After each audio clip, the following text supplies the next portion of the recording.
Sunu Presse.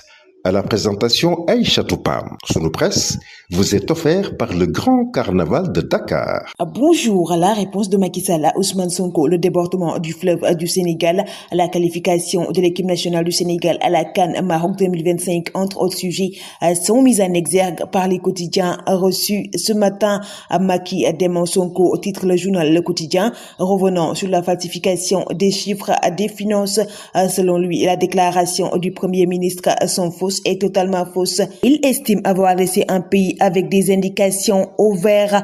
Macky corrige Sonko, lit-on dans Le Quotidien à Bes Bi Le Jour, accusé de falsification des chiffres. L'ancien président dément les propos de Ousmane Sonko. Il explique renforcer l'opposition pour éviter une majorité toute puissante qui mènerait le pays à une mauvaise voie.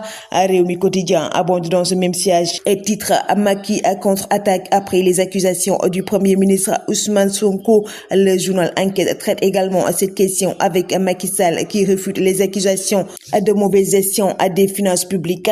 Il rejette les chiffres avancés par le Premier ministre Ousmane Sonko sur la dette publique et le déficit budgétaire. Les accusations du Premier ministre sont totalement fausses. Lit-on en première page du journal Tribune, reprenant la déclaration de l'ancien chef d'État. Les résultats des investissements de mon administration sont tellement visibles, explique-t-il. Il ne faut pas se mettre dans la tête qu'on peut se développer sans dette publique, poursuit-il. Walf Quotidien s'intéresse sur les inondations et titre à Bakel des écoles à transformer en abri. Le quotidien L'Observateur revient sur le débordement du fleuve du Sénégal. À Podor et Saint-Louis sous la menace des eaux du barrage. Un plan d'alerte élaboré par l'OMVS. Plus de 100 lieux répertoriés avec des zones de refuge en cas d'inondation. Le journal revient également sur l'interview avec Moustapha Lo, expert hydraulique au Haut Commissariat de l'Organisation pour la mise en valeur du fleuve du Sénégal. Le quotidien Vox Pop revient sur les préparatifs des Jeux Olympiques de la jeunesse 2026 et les 40 mesures prises.